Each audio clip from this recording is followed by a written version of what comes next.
on Guadalcanal, we shifted positions 2 or 3 times. We got word that the Japanese had broke through. So we were to move up to the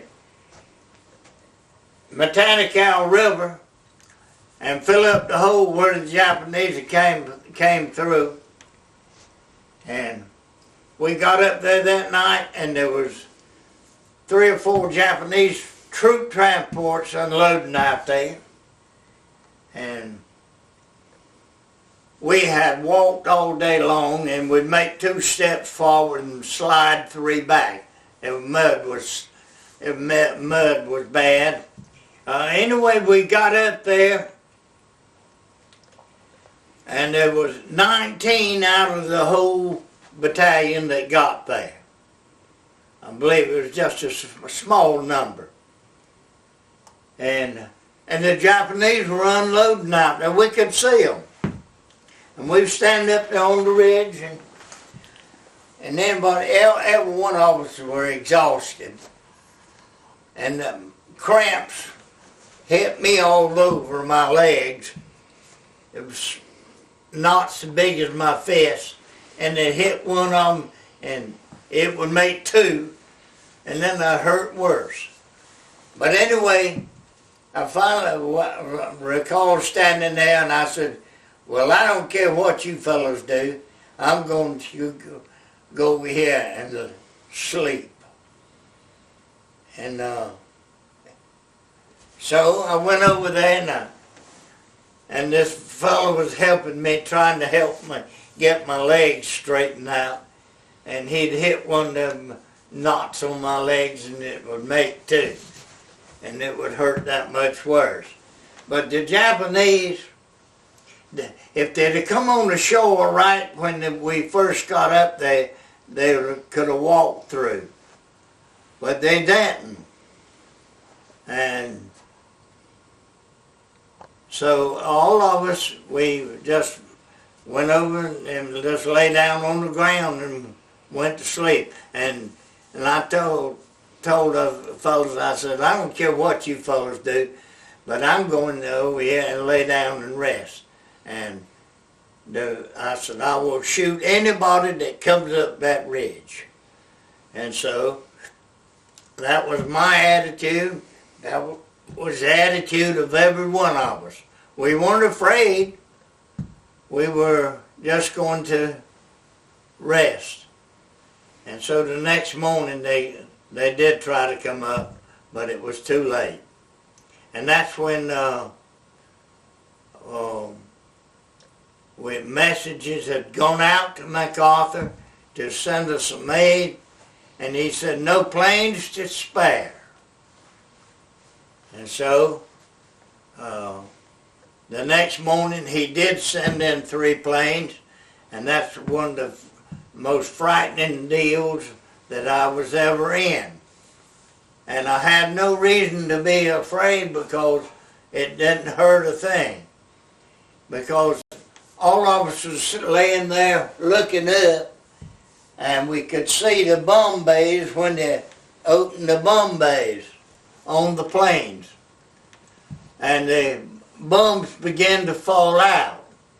And we thought that they were going to fall on us because of the position.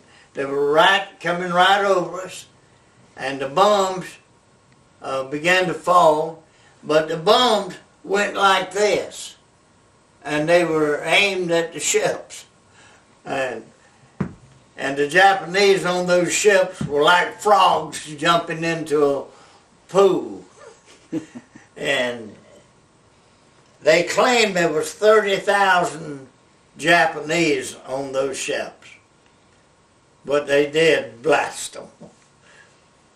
The 3 flying fortresses. A bug got in my ear on the Matanical River, right at the mouth of the river.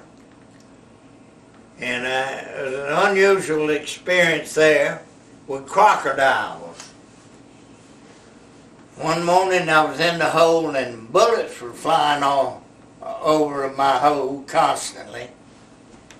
And this particular day, bugs were trying to get out of the way of them everything too.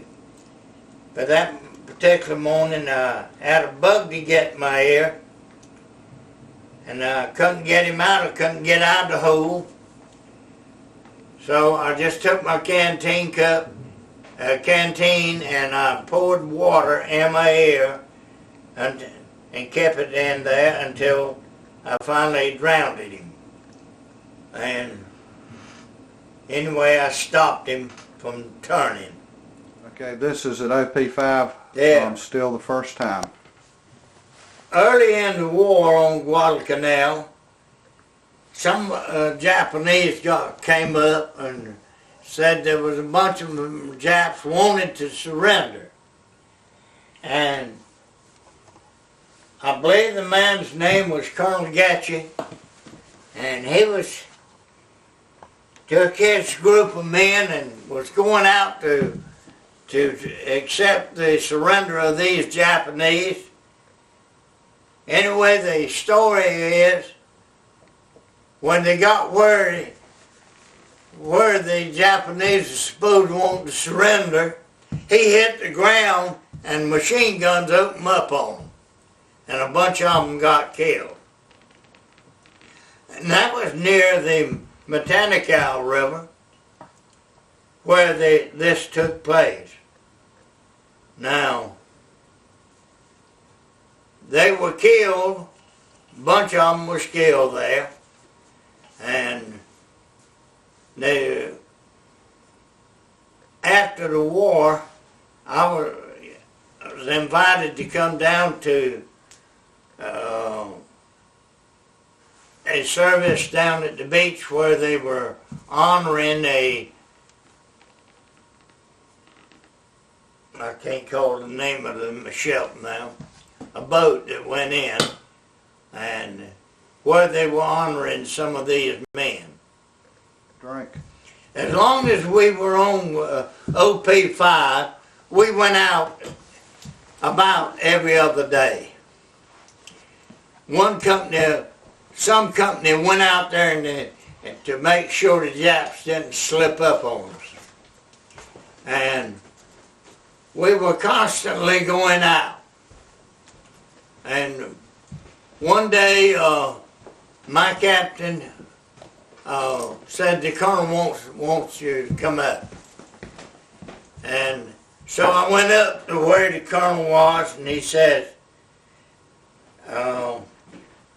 want you to go out with Captain Moran. Well, I didn't know Captain Moran, but he was at that time, but I learned him that day. So, Captain Moran was a man that he was in charge of L Company.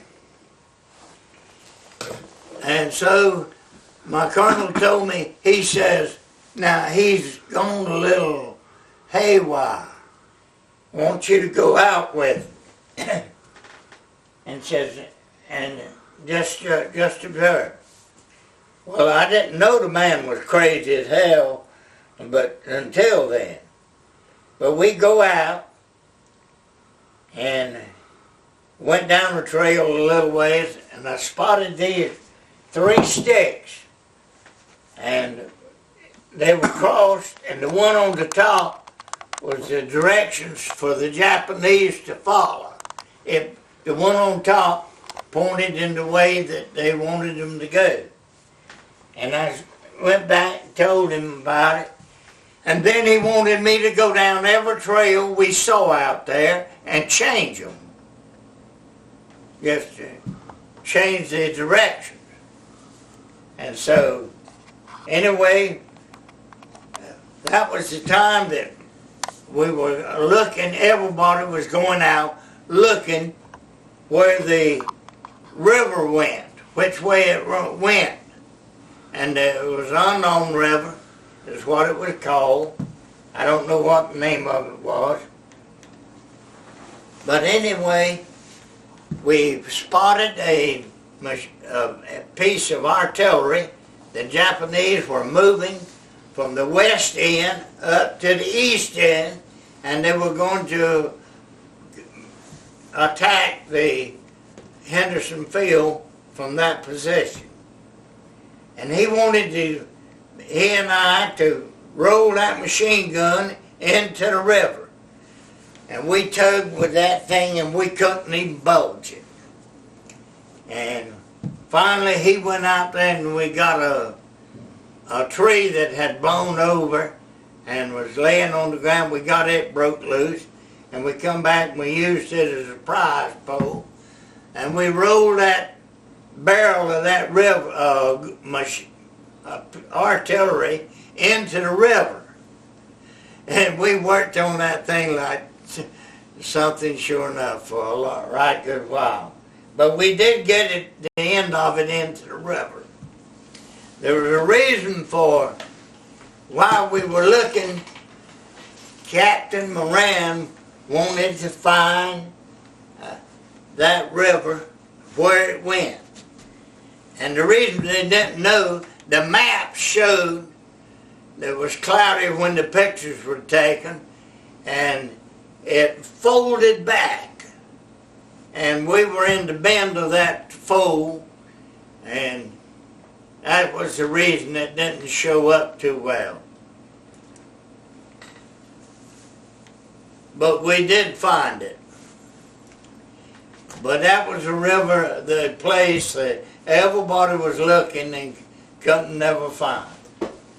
We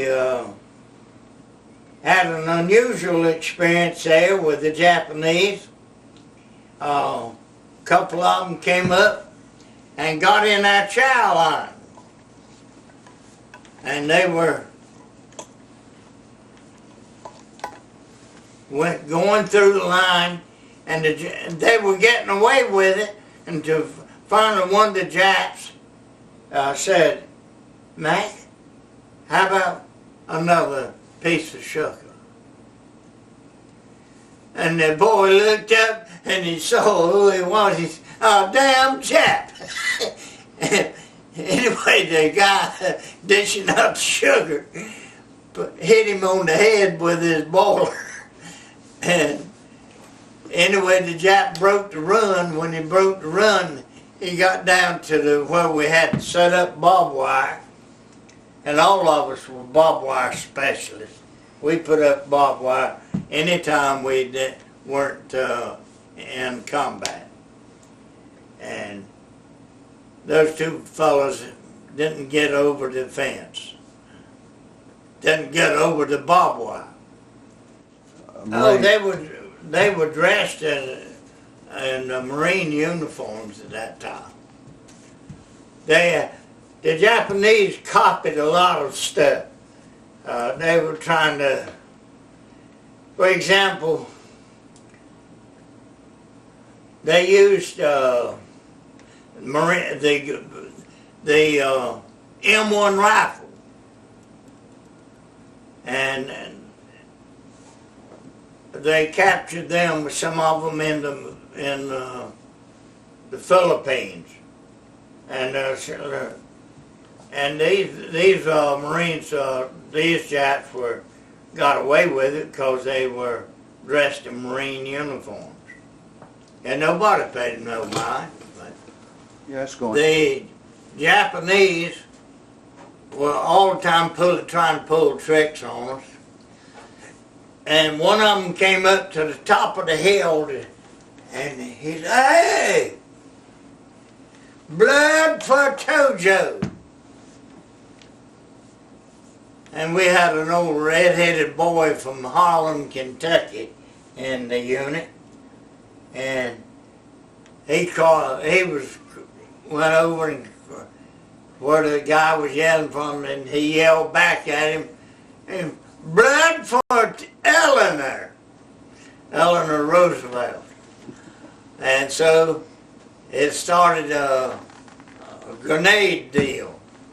The Japanese would throw their grenades over, and seldom did they go off. They were always, most of them were duds. But when we threw one,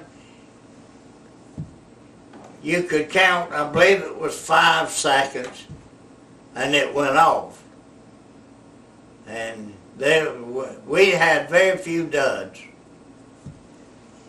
The first naval battle was fought while I was on OP5. The second naval battle was when I was on OP7. And that was on the Mechanical River. A lot of fighting went on around OP7. And anyway, one night we were on the line, one morning we were on the line, and this Japanese Zero, he would kept coming around the line, strafing us. And about every 6 or 8 feet, there would be a hole where a 50 caliber bullet would hit, or that size, hit, and you could see it where it went. And anyway, he made 3 or 4 trips around there, and the word finally came down the line, the next time that plane comes over, everyone will shoot at least once. And the old plane came back again, and he'd go out in the ocean out there and turn around, come back. And here he was. You could tell when he hit the beach, when he got to the land, and our crowds opened up on him.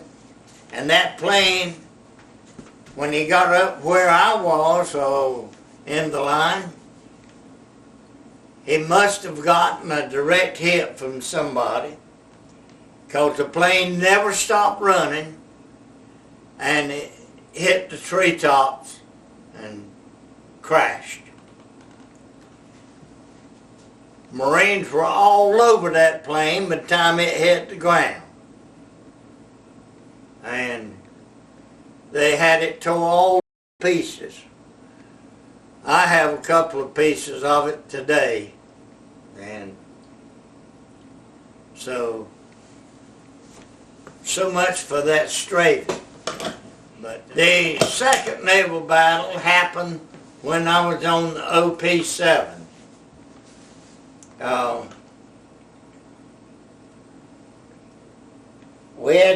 We were set up on the Mechanical. The first regiment of the Marines was set up down at the end of the river, and my group was up next. And anyway, the second naval battle took place October the 18th. And I thought I had seen the war when I was in that battle of October the 13th. But it won't nothing compared to that deal on October the 18th. November the 18th. The Japanese would come down from Rabaul with all their old high mast ships, and they usually came in 2 columns, and this time they came in 2 columns. One column went to the right of Savo Island, and one column went to the south of Savo Island. And we had 3 ships out there defending Guadalcanal in period.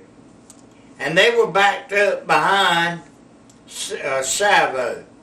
What kind of ships were they? One of them was a cruiser. It was the San Francisco cruiser, and the 2 destroyers. And they were ordered not to fire until given orders. And when the commanding officer gave orders, they got off 8 rounds, I believe it was, before they were put out of commission. And the Japanese opened up on them. They had 2 columns of over a large number of ships. And anyway, the Japanese, and when they opened up, they got mixed up with a smoke screen at one of the destroyers had started laying down, and they didn't know what was going on, and the 2 columns started shooting at one another in the smoke screen. And as a result, when the smoke cleared away the next morning, all the Japanese men of war in that column were sunk. And that's where they got the Iron Bottom Bay from. The 2 columns got to shooting at one another, and that crowd was back off to the east of Savo. In fact, they had left the scene of action there for a while. And the next morning, I know they were mixed up because my colonel called me and wanted to know what happened that night. And I was scared so daggone bad I didn't know my own name, much less anything else. And he said, how many shells landed on the island last night? And I gave him a sharp answer, but I didn't know. But anyway, the Japanese sank their own ships in that battle, October the 18th, and that ended their ability to get a fleet big enough to do damage. We had battles right on, but they were minor. They weren't major battles. Tell about the little destroyer attacking it. Yeah, the Japanese, they took us for monkeys or something. Anyway, they let a destroyer get right up under the edge of it, and it started to pound it, and they kept spraying the top of the ship and the rudder. And they finally got the thing beached. And anyway, that battle wagon was beached on Savo. And they kept throwing shells to the top of the ship, and they couldn't get men to their guns because they were shelling it. Anyway, for the next day or so, all I had to do, I was given instructions to observe that ship and tell what I saw. And that little destroyer kept pumping shells up there, and they couldn't move around on the ship. And I finally got planes in the air, and with detonators on drums of gasoline, and they dropped them on. And that was a little airplane that dropped the gallons of, it was 55 gallon of drums of gasoline with a detonator on it. And they dropped it on the battleship and got it on fire, and then they kept dropping the gas on it, and they finally got it sunk. Why didn't the Japanese guns sink the destroyer? They couldn't lower the guns low enough to hit the destroyer. Okay. It was a trick. What was the name of the ship, the battleship? I couldn't tell you if I had to. I have known, but I don't remember. Okay. The 1st Raider Battalion came over from Tulagi after they took it and joined us over there in the fight on Guadalajara. And anyway, the Raiders were, if you sit down beside of a tree somewhere in the shade or something, you better be aware of a hatchet. A hatchet would come back, bing! And they were excellent at throwing hatchets. And they practiced it all the time. And they were good. And it was nothing unusual to sit outside of a tree and have a hatchet laying right by you. And it scared the dickens out of you, but they knew to miss you. But Go ahead. we were set up on the Mechanical River, and we went out there just like we did on OP5. One company would go out today, and another one tomorrow, and then another one next day.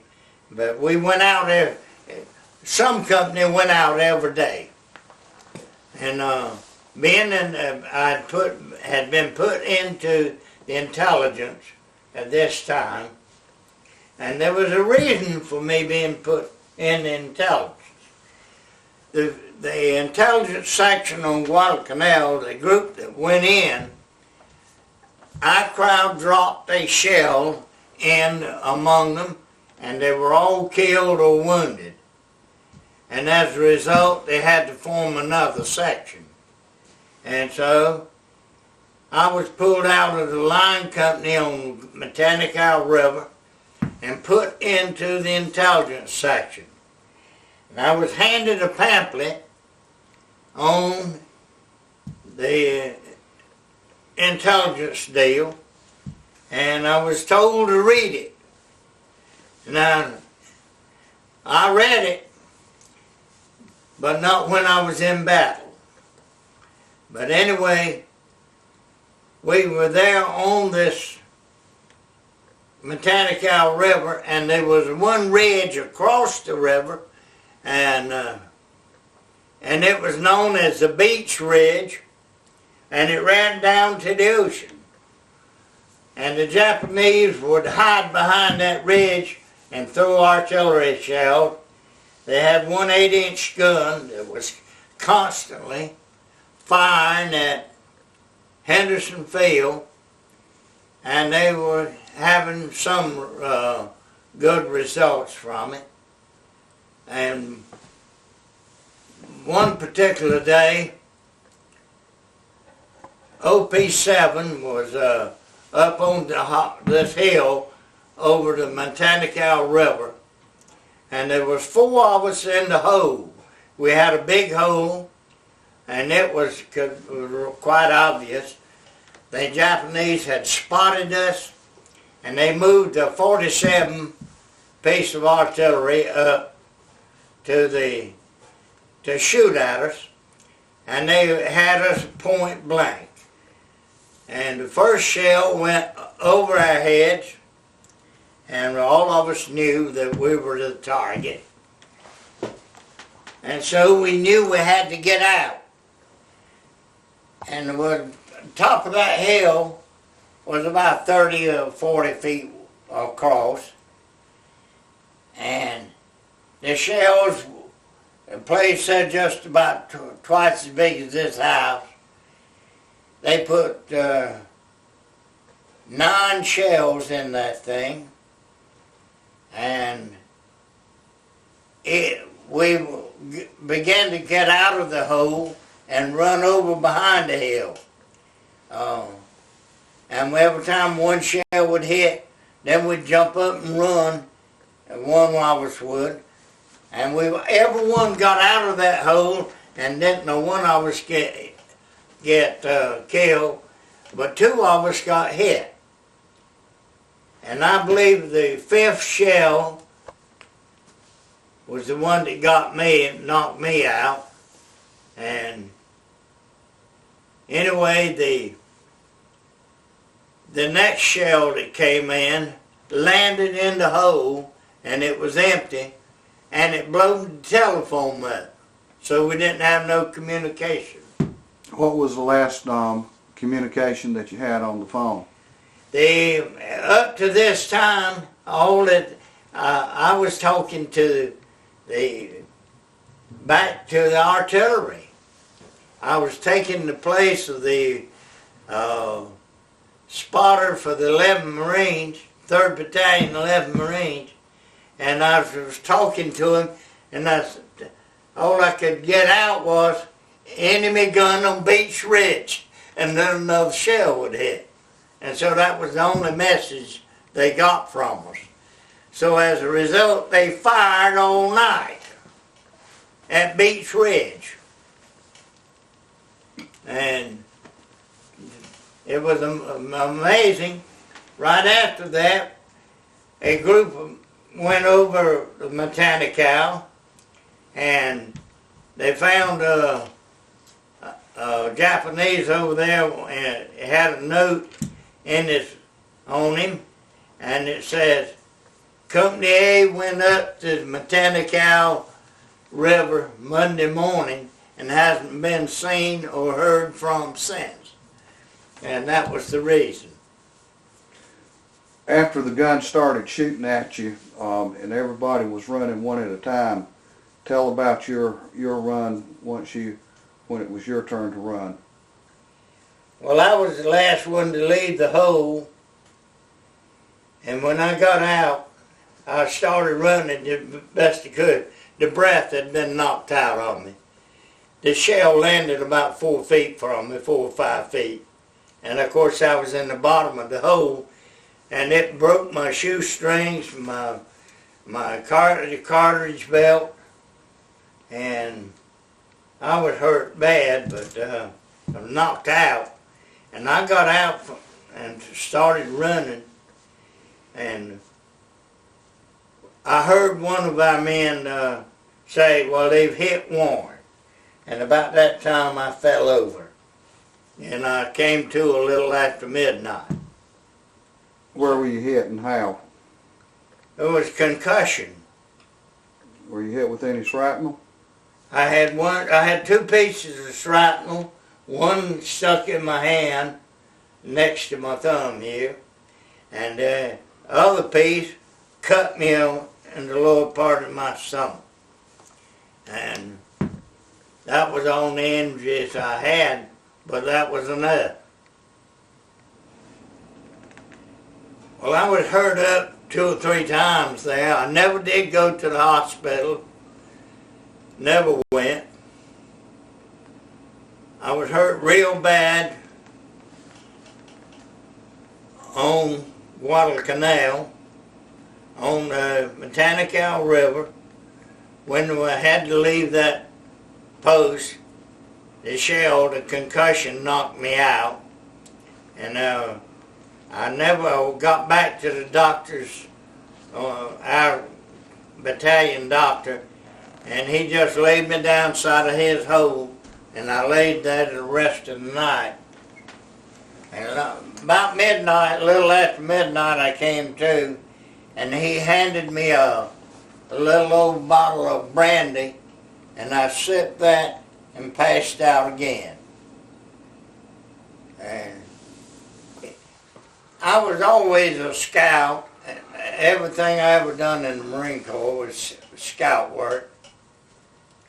And anyway, one day a shell hit in the intelligence section of the 3rd Battalion, 7th Marines, and wiped them out.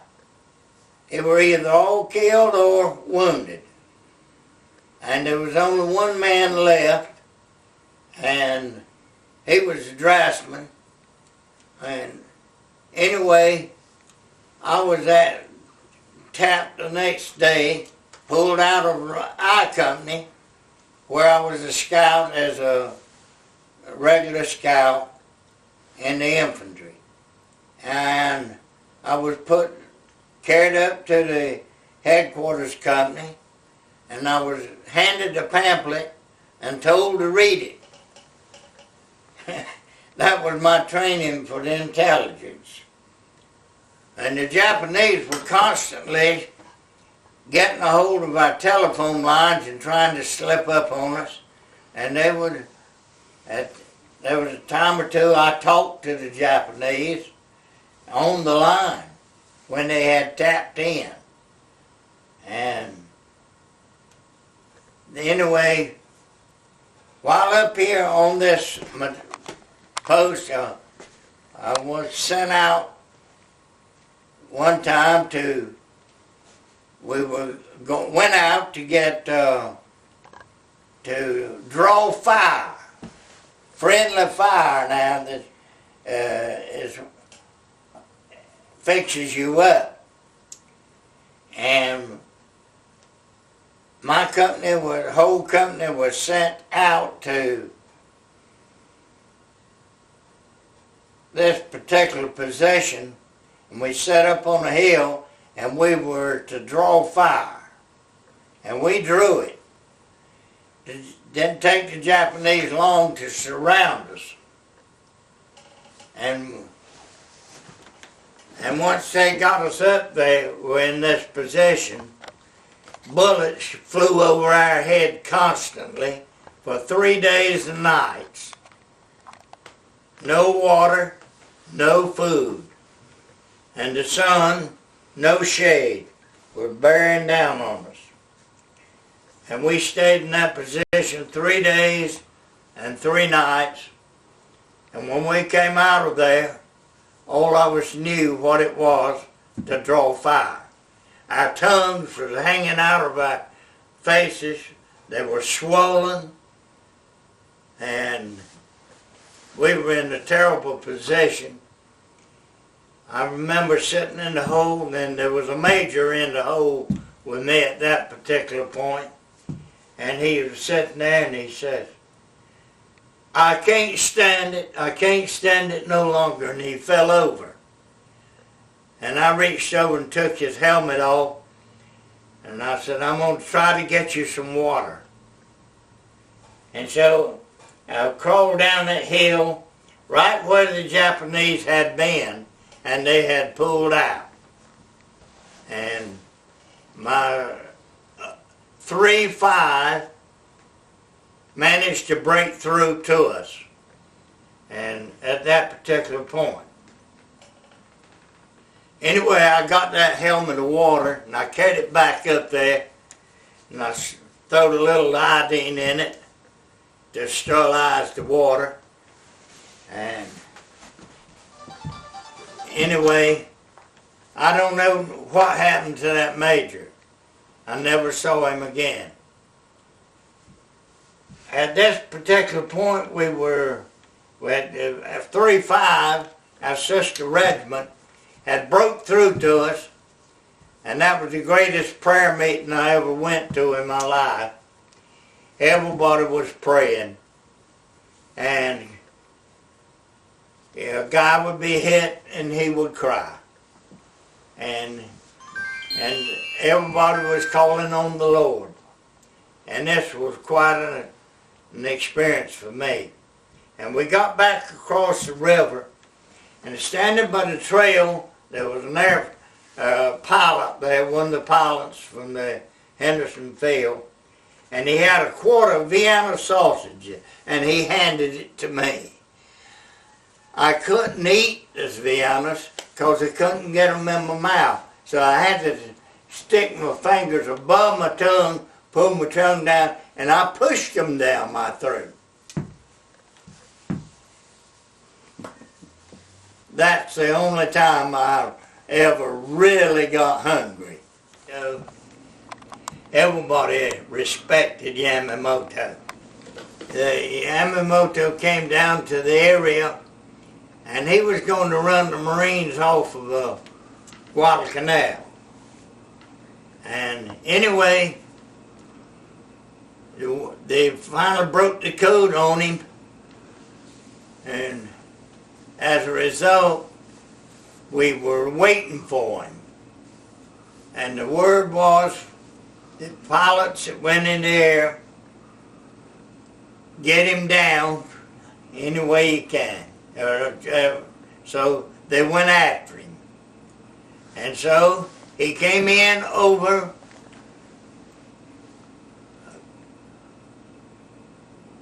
Bougainville, where he was shot down. And all the planes went after him, and as a result, when they found him in the where his plane crashed on Bougainville, he was still sitting in the cockpit, dead.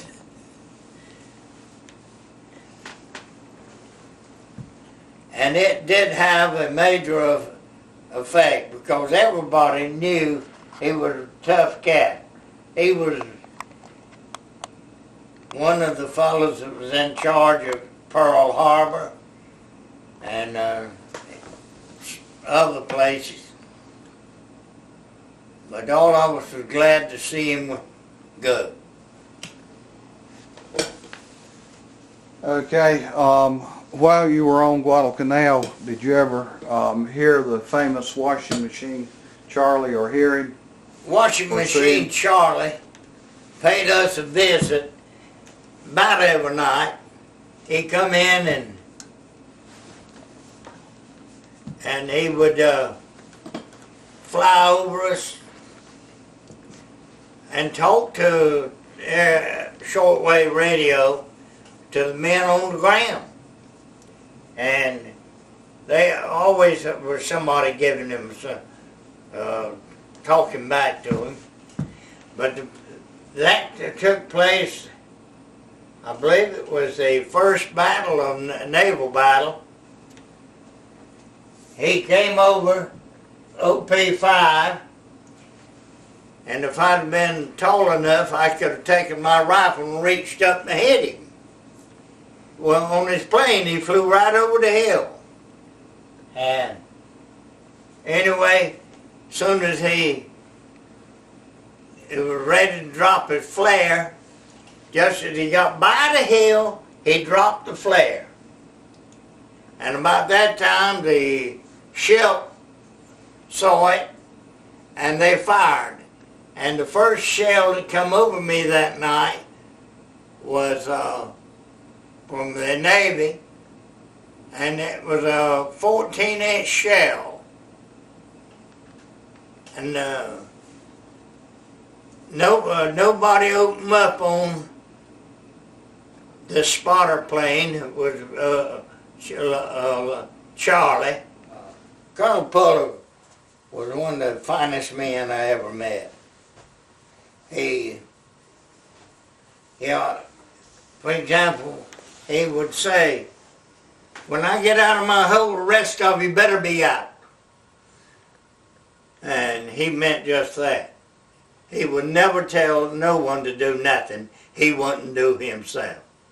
And he was always that type of a person. We were ordered one time on the Mechanical to get ready for a bayonet charge. And anyway, when the bayonet charge is tough, Colonel Puller got a bullet through his helmet, and it run around and cut the helmet dropped down on his head. And that's the reason he got the citation he did there. One of my friends that was in my outfit was Ding Dong Bell.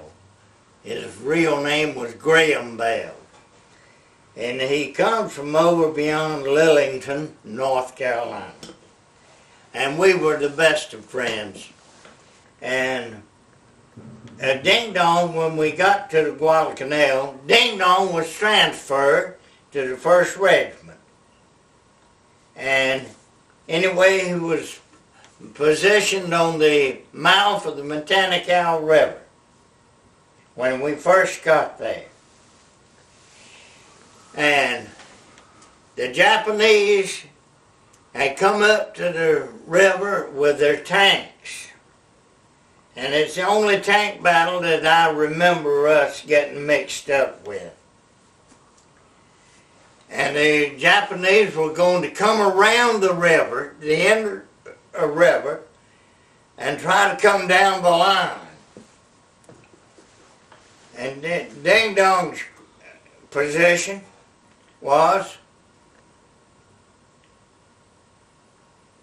he was sitting there, and best I recall, the tanks were coming around the end of the river, and they had gone back up and they had one half track in defense of the river at that particular point. And this half track zeroed in on that first tank and knocked him out. Anyway, the next tank, he was going to be smart, and he was going to come around that one and get up on the line and go down it. Well, the other tank, when he started around it, that half track hit him, knocked him out. I forgot how many exact number of tanks there were, 7 or 8 or 9 or what. And anyway, they knocked every one of the tanks out, lined them up. And that was the end of the Japanese charge with tanks there. And that one half track took care of them. But the people in the line were still in position. And the next morning, as Graham told me, he went there and there was one Jap still in the tank alive, and he told him to come out, and he wouldn't come out. And so, anyway, he said, well, you will come out, and he went back up to where the half track was, and they got him a can of gasoline, and he went down there and poured it on him and set it on fire. So he did take care of him. And Ding Dong could tell that story very well. He says, I had me a hell of my own. But we left Guadalcanal. We were told if we could get aboard that ship, we could leave. And they had a cargo net up on the bow of the ship, and that was way up. Went out there barefooted. Didn't have no shoes on. My feet had swollen so I couldn't get my shoes on. And so I did manage to climb up that cargo net, and I was ready to come home. There was one fellow that give out on the net just before he got to the top of the net, and two sailors came down and helped him get on up, and then I was able to go on up and get on the ship. My health, I was the last man in my company to get sick, and I got sick down in Melbourne. After leaving Guadalcanal, we thought we were coming home, but we got orders to go down to Melbourne. All of us were surprised as all get out because we didn't know we were going to get off Guadalcanal. But we were so happy to get aboard ship again, and all of us thought we were coming home. And as soon as we got out to sea, a little distant, the boats took a right turn and headed down to Melbourne, Australia. And we were told at that time we were going down there because the Australian men were all in North Africa fighting the Germans, and we were going down there to protect the women and children because they expected an invasion from the Japanese. And we landed down in Melbourne, and Flinders Street Station is a place we wound up at, and we have all of us fared mighty good down there. We stayed down there right at 10 or 12 months down there. A lot of little things happened while we were down in Melbourne, Australia. Especially Melbourne. I recall being down there one night, and I always went to the beer hall, and I always had a lot of the fellows went there.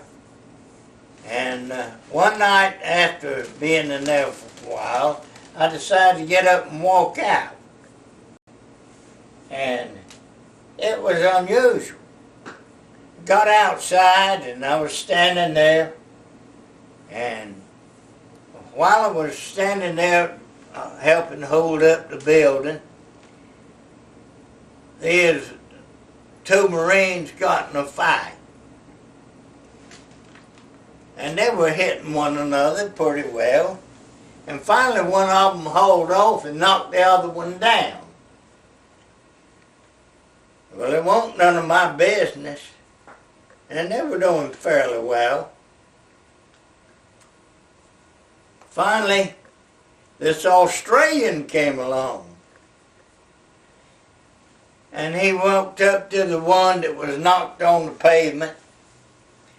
And he said, "Hi, Yank. If I were you, I wouldn't get up. Because if you do, he's only going to knock you down again." Well, I thought that was pretty good advice.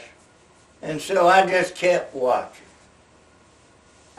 But that son of a gun hauled off and knocked him down. And there was a Yankee and a Melbourne man all on the pavement together. And that was the gratitude that fella had. I've had some unusual experiences. When I first got to Melbourne, I didn't know that they locked the train up. But at 12 o'clock at night, they would pull a gate across the track, put a lock on it. The train wouldn't move out until the next day. And this particular night I was there, and it was soon after I got down there. There was about 400 or 500 of us standing out there, and we were all late. No way to get out. And Mount Martha was about 45 miles from Melbourne. And cold, and everybody running his mouth. And one young man said, "Well, I can drive the train, but I can't get that lock off the track." Another old boy said, "Well, that block ain't no problem." And he went over there and he took hold of that lock and started fiddling with it. In just a few minutes he had that lock off. And he said, "Now let's see you drive the train." And so every one of us got on that train. And we made every stop between Melbourne and Mount Martha. And the train stopped in Franklin. That's where our bus was. And then I got sick. I got down to Melbourne, and we went out to Mount Martha, Australian Army camp, and my ear got rose up and was giving me trouble, and they took me to an Australian hospital there, and this went in, And this doctor looked like Moses, a beard on, a goatee, and everything else.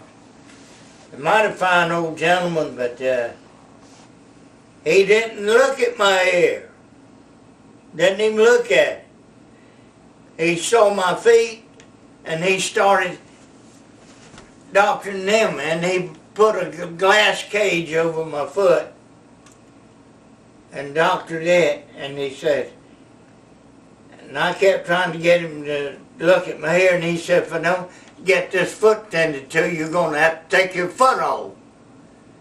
And so he had my attention then. But when I got back to my day, about a week later, when they carried me back to sent me back to duty, and I hadn't been back there for about another week, and my ear fouled up again, and they sent me to 4th General Hospital that time.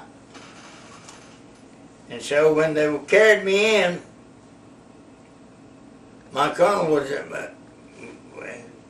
he didn't like a bit about the way they treated me and all, so, but he got me into 4th General. And the Army doctor there, he got carried away with everything except my ear, and he finally said, well, I'll look at your damn ear. And he looked, and he said, well, there is something in there. And so they ordered to wash out my ear, and the bug came out, and the bug was whole except one wing was missing. I thoroughly enjoyed my stay in Australia. I've never met a nicer bunch of people. And it was amazing just how well everybody enjoyed it. I don't believe I ever saw an American that didn't enjoy his stay there. But there are a lot of little incidents that happened. I stayed in the hospital the most of my stay in Australia. I was sick a number of times, and I spent several weeks in the 4th General Hospital. I was there 2 or 3 times, and I was in an Australian hospital once, trying to recuperate. We're still talking about malaria. Everybody had to take Ativan. Ativan was I don't know whether it was a treatment or whatever it was, but it helped control malaria. I had malaria for the whole time I was over there, I reckon, until I got home, and I finally got it broken up. I was laying in the 4th General Hospital, and this is where I ought to tell it. I was laying up there in the bed, and my group was getting aboard ship to go back to New Guinea, and I couldn't hardly stand it. And I went and asked my nurse if I could get my clothes. No, you can't get your clothes. You've been transferred to the hospital. You're going home. And I decided, well, I looked at her, and she wasn't the prettiest thing I ever saw. So I decided I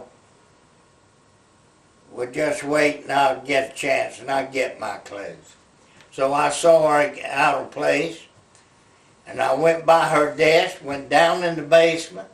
I knew where my clothes was, and I got them, put them on, and I went down out the back door, and there was a cab out there, and I hailed the cab driver.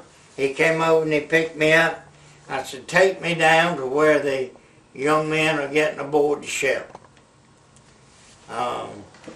So he did. I paid him.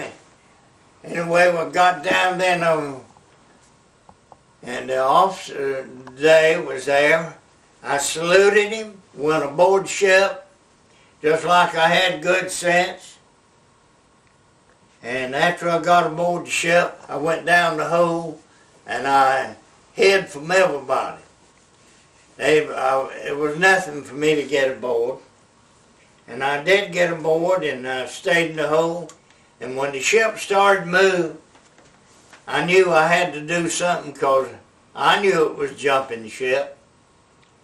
And anyway, I went to my old captain and I told him I was reporting back to duty. He said, "The hell you are. You've been transferred." I said, "I know, but I transferred back." He said, "You jumped ship." He said, "You're going to have to go see the old man." Well, so he had me to stand by, and I stood by, and at 1 o'clock, I was to, I believe it was, I was to go up to see the colonel.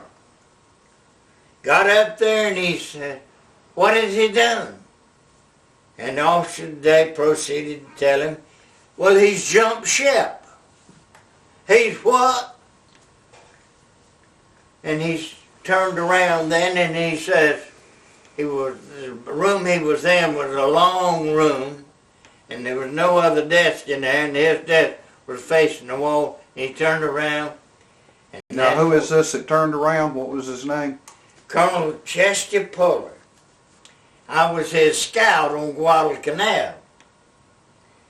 And he says, "Well, if he wants to go with me, he can go." And the officer today said, "Well, what about his record?" He said, "That ain't his job, that's your job." And I knew then I had it made. So anyway, I got out of that deal. But I was transferred to come home. I was transferred to the hospital.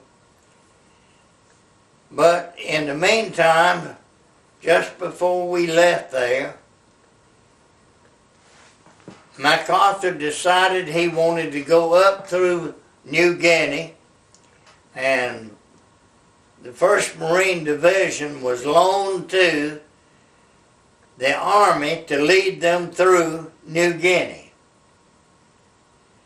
And we got up there to Lae, New Guinea, and the Australians had come back home, but they didn't go home. They went to Milne Bay, New Guinea. That's where they landed. And they went across the northern part of New Guinea. And MacArthur decided he didn't need us, and so he gave us back to the Navy. And so we were chosen to go into Cape Gloucester. And we went in there the first day after Christmas, December the 26th. The Army landed over on Airway on the other side of the island. And we went in and we were there 26 days. We rode trucks. Marines walk everywhere they go, but as long as they're in the Navy. But as long as we were in New Guinea, attached to the 6th Army, we rode trucks. And all of us fell out with MacArthur down there. He had every truck that could pull any water down the road to come down the road spraying water so he wouldn't get his britches dirty. And anyway, we had to do that. And that was unusual. But he did give us uniforms, gave us clothes, and we had a nice cap, gave us all a cap apiece, new shoes, and we were going to go with the 6th Army through New Guinea. But he decided to turn us back to the Navy. And the Australian men, when the war was moving along right fast, and the Australians had to come back home because they were subject to being invaded. And the Japanese were knocking on their door. But when they got back home, they came straight to Millen Bay. When they landed at Millen Bay, the Japanese had been pushed back to Millen Bay. And then they were retreated north on the north side of New Guinea. And they got up to Gona, Buna, and that area. And there's where they set up a line and to fight the Australians. And anyway,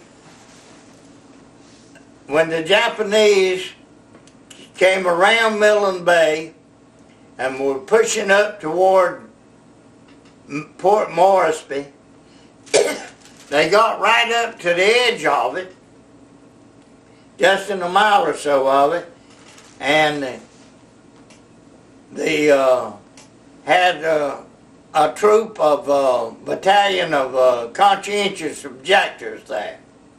And they asked them if they wanted guns or if they wanted to surrender. And they chose to accept guns. And so, no training, no nothing. They went out there and then set up a line, and the Japanese, when they got to them, they opened up on them, and as a result, they put them in retreat, and they followed them on all the way back to Millen Bay. Well, when they got back there, the Australians were coming in, and they took over, and they pushed them up by Oral Bay, back up to Buna and Gona, and that's the story of what happened there. And it led to the defeat of the Japanese in New Guinea. A little incident happened that caused the Germans to foul it. When they hit El Alamein, the British were testing. They put in a new water system, and they were running salt water through the pipes. And this is a true story because I found the story in a magazine after I got home. And this Australian told me about it. He said they had us whipped, they had us backed out, and the Germans came in and they drank a belly full of salt water. And you have to know do this to experience it, to know how bad off they were. After they drank the salt water, they had to get back to fresh water. And so they broke to get fresh water, and the British general saw them running for some reason, and he didn't know why, but he ordered a counterattack. And as a result, the Germans could not stop. You can't run on salt water. And as a result, the British general, can't call his name, Montgomery, ordered a counterattack, and they never slowed up. And that's why he was able to run them out of North Africa. It started with El Alamein and the salt water. And it is a true story. One morning we got up and we were told we're going to the firing range. So they gave each one of us 2 clips apiece, and we were going to see who would get the sniper rifle. And so we fired on the range. What kind of rifle were you using? We were using the 03 rifle at that time. Anyway, we fired the range, and I don't remember exactly whether it was 03 or the M1. But anyway, we fired the range with those 2 clips, and I wound up drilling mine. I put all of them into the bullseye. Now, I don't know whether they faked it on me or not, but anyway, when the thing was tallied up, I was the leader. And so I wound up getting the sniper rifle. And that was a Johnson. And it likely got me killed going into Cape Gloucester. Describe the Johnson rifle. It had a telescope on it. I mean, a scope on the top of it. And it was very accurate. It was a single shot. I believe it had 8 rounds in it. Bolt action? Bolt action. But it was slow, but accurate. Every Marine knows about details. Duty, extra duty. I, along with one of my fellow Marines there, was assigned to go out and clean up the end of the street. There had a lot of trash, and so we were down there cleaning it up. And while we were down there, we found a canister, a mosquito bomb that was an old one, the old make, and it had a little pepcock on the side of it and a little screw on it, and you could turn that and take the cap off and spray things with it. Anyway, we found one, and one of us said, "Wonder what'll happen to it if we put it in the fire." I don't remember whether it was me or the other fella, but anyway, we decided to do it. And so, after we got the fire going good, and it was burning, and we walked over and we dropped that thing into the fire, and nothing ever happened. And we were standing there waiting to see what did happen, and directly we heard that little cap blow off, and it said, "Pew!" And it went off, and all of a sudden that thing came crawling out of the fire about this high off the ground, and it went right straight up the street. And everybody it passed, that body fell on the ground. So we laid our whole company on the ground, and it didn't take long, but that thing looked like a dirigible going through the air, just right about that high off the ground. And it went out just beyond the captain's quarters, and there's where it fell. It gave out a gas. And that's where I found out about how jet airplanes work. That thing acted just like one of them. And so everybody came running out where it hit the ground, and they were peeping at it, looking at it, and they thought the Japanese had come up with a new type weapon. And we trained in New Guinea, night training. And I recall one incident there that was most interesting. We couldn't use lights. We had no lights, but we went through the jungle in total darkness. And we figured that out pretty easy. We got this phosphorus wood, and we'd hang a piece of phosphorus wood that would glow on the back of the person in front of us. And we were able to move through the jungle that way. And that proved to be very successful. And we were going to take Cape Gloucester. MacArthur had turned us back to the Navy.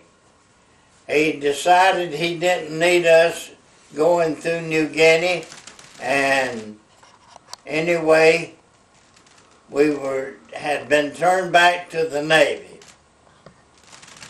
And we went through the straits between Cape Gloucester, New Britain, and New Guinea. And it was just wide enough for one ship to go through at the time. And all the ships had to go through there. And we went through there to get to Borgan Bay. Borgan Bay, New Britain. And that's where we where we were to land.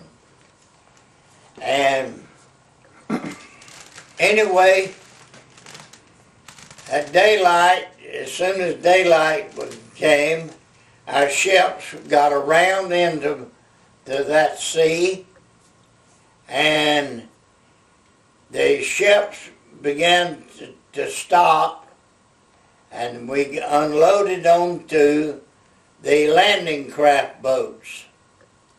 And there we rendezvoused in the ocean until we all got unloaded and got on the boats.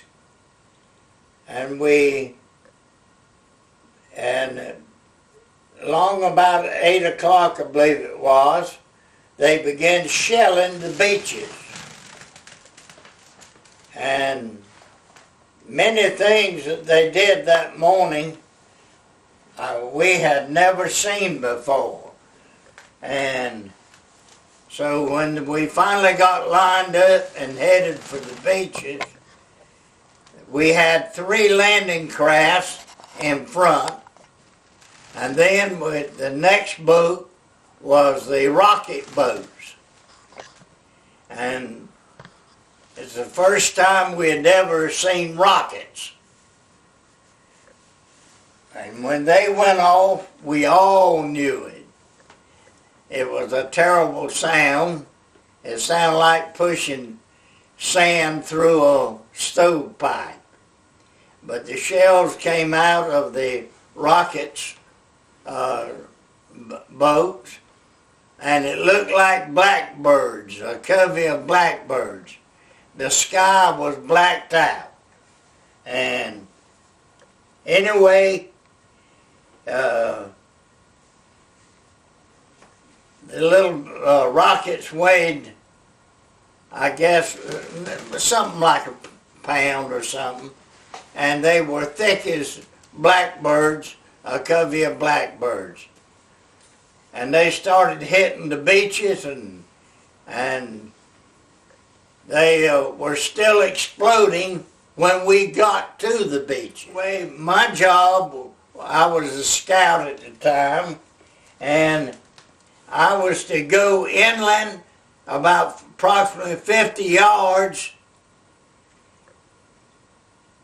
turn right, and go to the river. I'm still looking at that river. I never got to that river.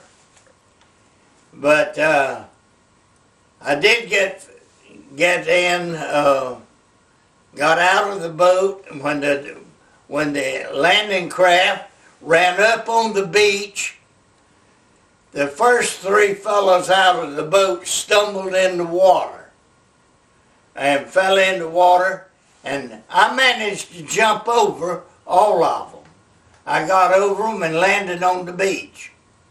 And the little fellow that was manning the machine gun on that boat, he was sitting up there and he was throwing his bullets right down in front of me.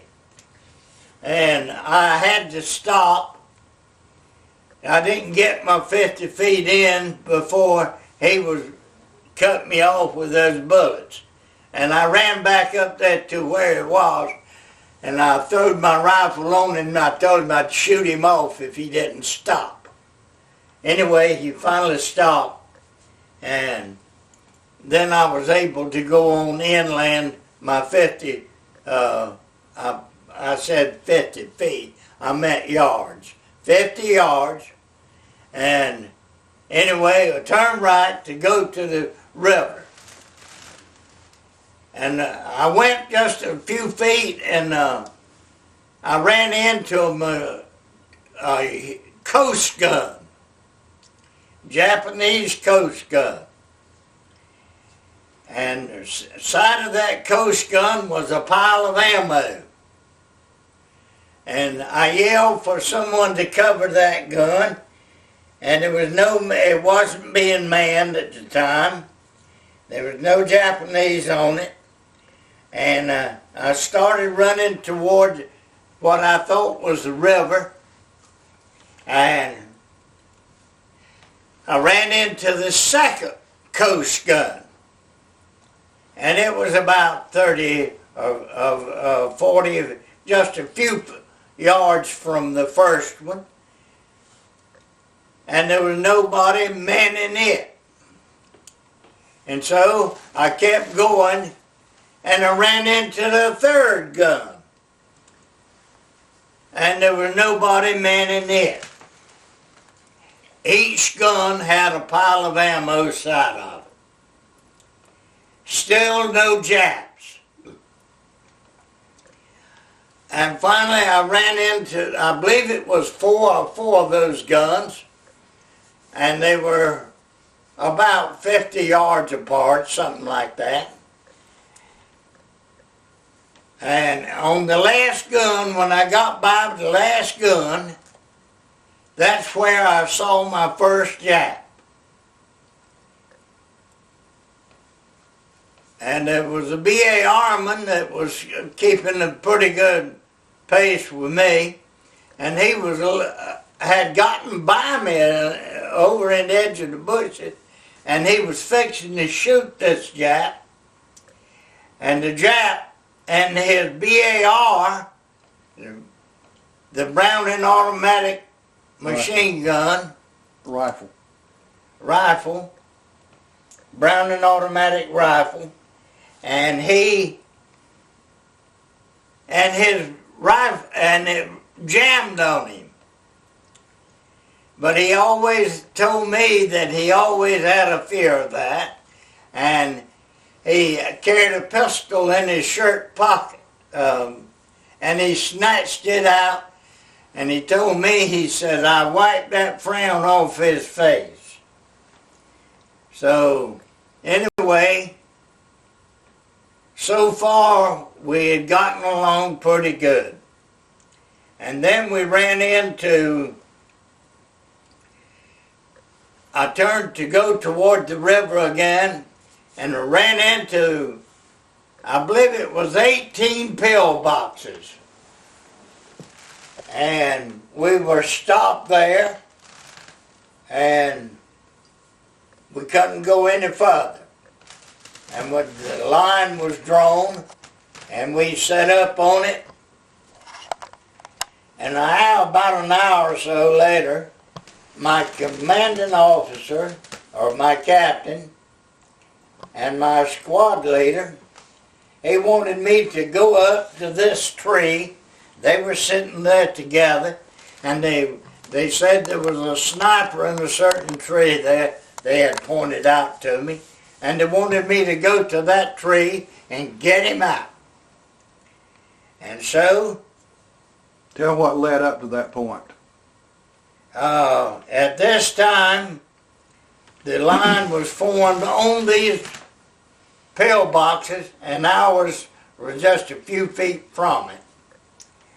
Maybe 100 yards from it. And the sniper in that tree was picking off people behind the line, our line, and they were wanting us to get that sniper. And so when my captain told me to go up there and get him, and as soon as he got through telling me where to go and all, I took off for the tree as hard as I could run. I ran to the tree,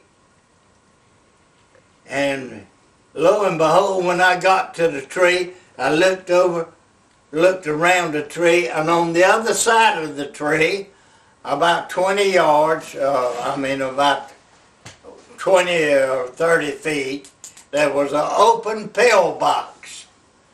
There was 4 Japanese sitting in that pillbox, up in that hole. It was no cover over it, but they had a machine gun. And I leveled off with I was carrying a sniper rifle. And nobody should ever go ashore with a sniper rifle. He should have an automatic rifle. But I didn't have one. I just won that sniper rifle back in New Guinea before we started the campaign. And I leveled off with it, and I knocked that gunner that was on the machine gun. I got him and laid him down on his machine gun, and the guy that was standing behind him reached over and pulled him back and grabbed the machine gun and pulled the trigger, and that's when my rifle was hit. I got a shower of bullets from that thing, and the scope on the rifle was knocked off. A hole went through my coat that I had on and my pants, and the stock of my rifle got cut off with the bullets coming from that blast. And the tree, I bounced back and lay down on the ground, and I was in pretty good shape then. I lay there up till noon that day, and they couldn't hit me, but they were shooting at me.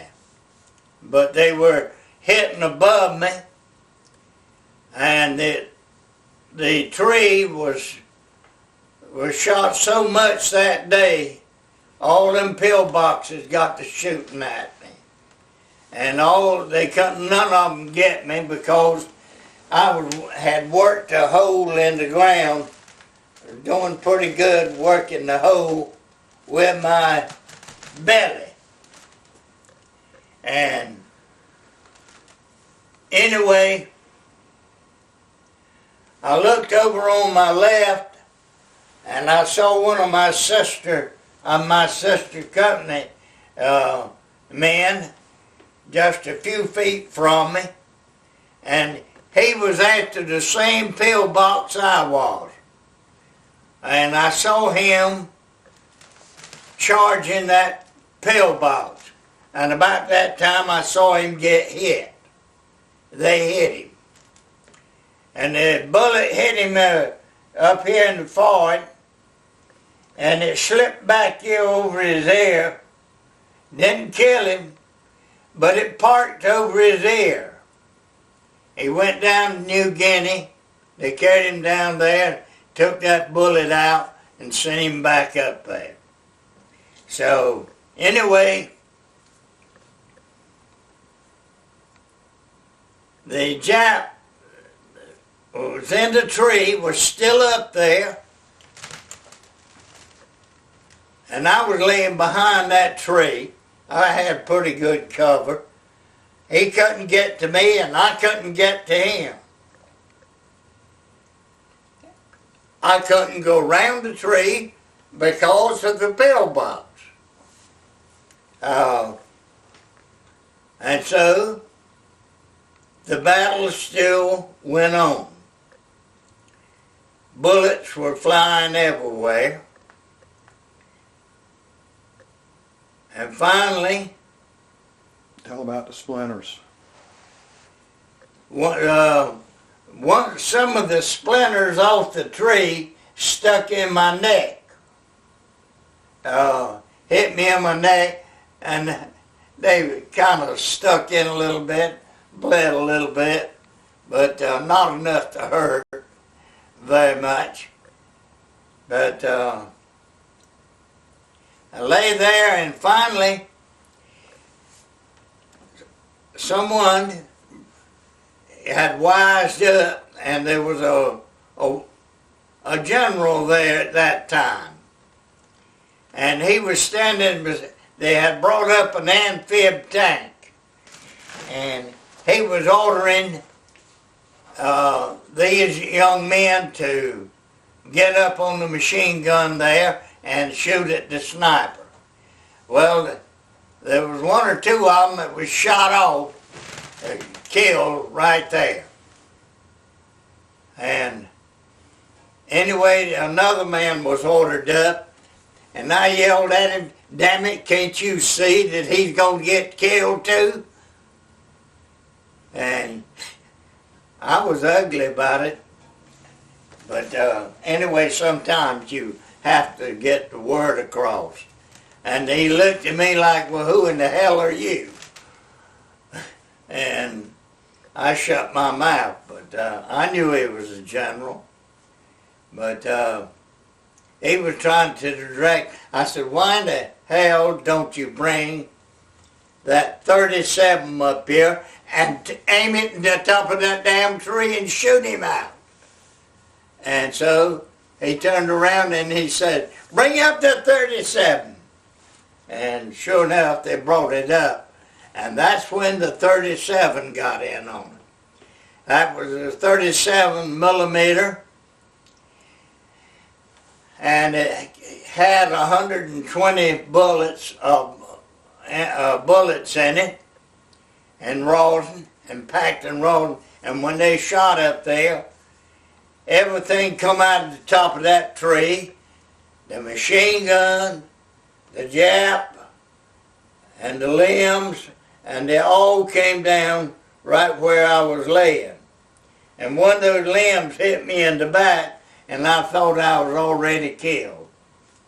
But I wasn't hurt very much, but it was enough to scare me mighty bad. Pick up.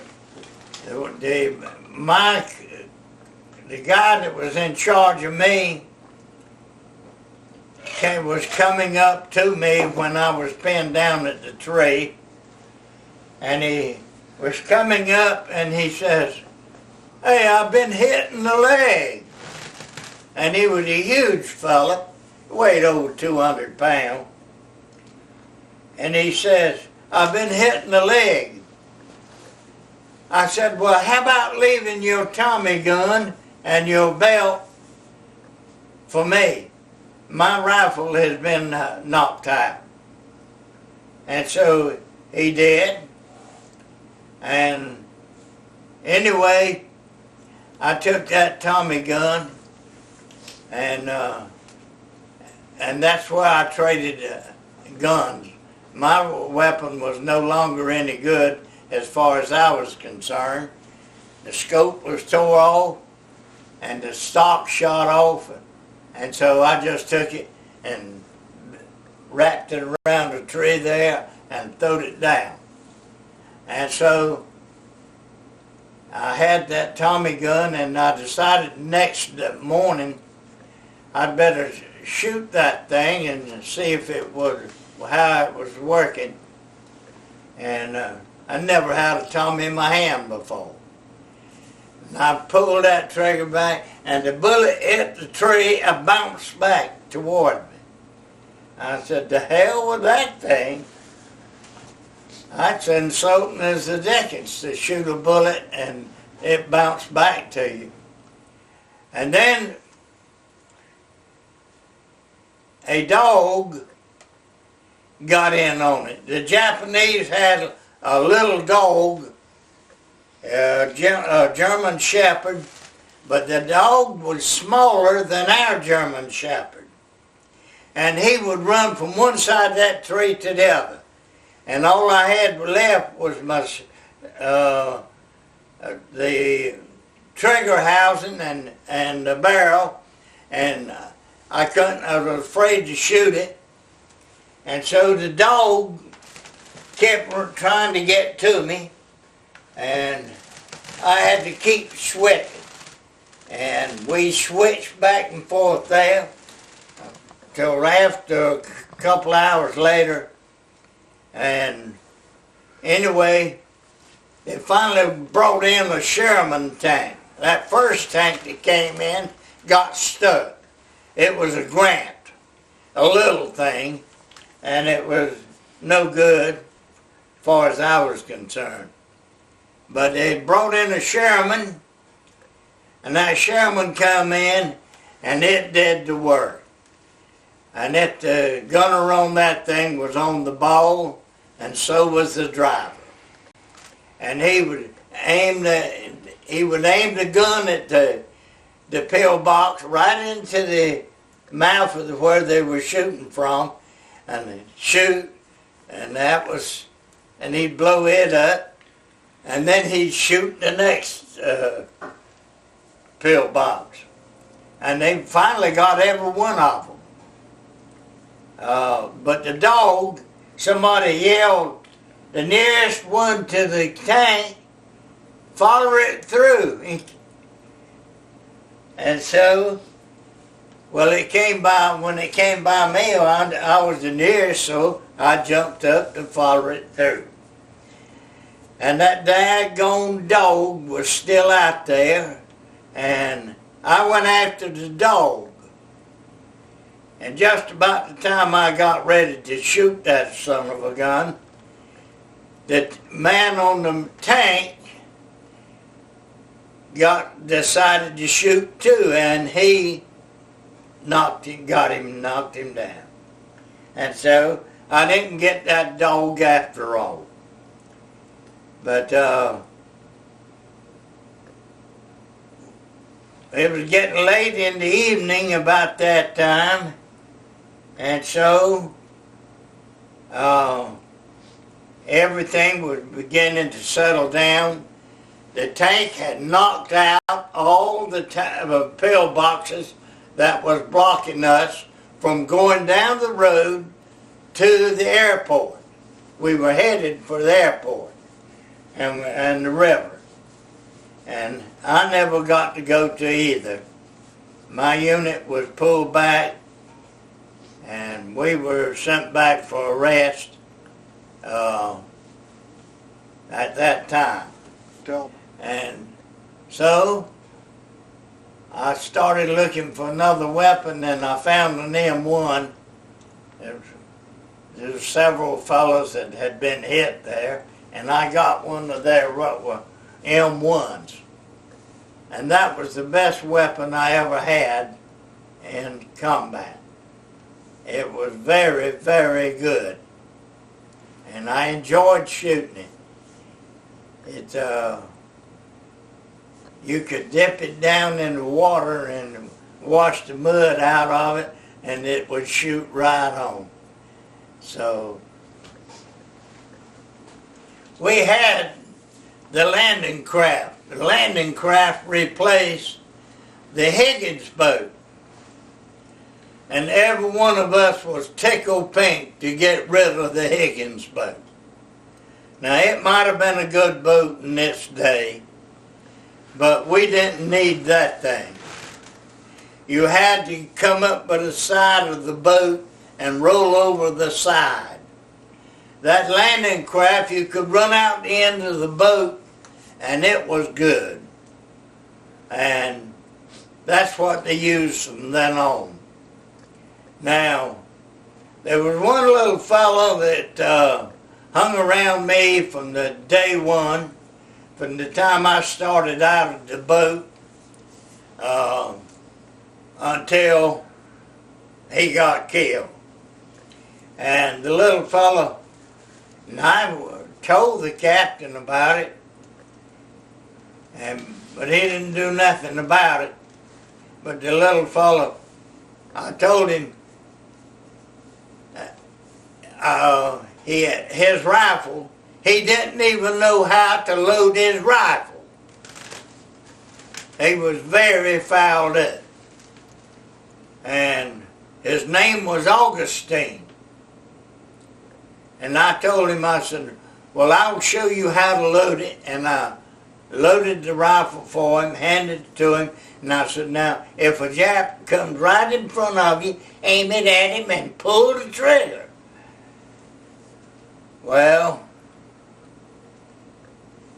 the little fella got out of place a little later on, and the day he got killed, he was standing right at the end of my foxhole, and he was standing there, and Mazmani, a Russian, we had a Russian in our outfit, and he was about as bad, but this Russian got out there in front of the line, and one of the Japs had got up to near him and shot him in the leg. And some of the fellows went out there and got a hold of him and pulled him out and brought him back and got him squared away. And Augustine was standing there in front of my hole, and instead of getting down where he was being safe, he says, well, I wonder who will be next. He didn't have to wonder no more, because at that time a bullet struck him in the chest, and Augustine gagged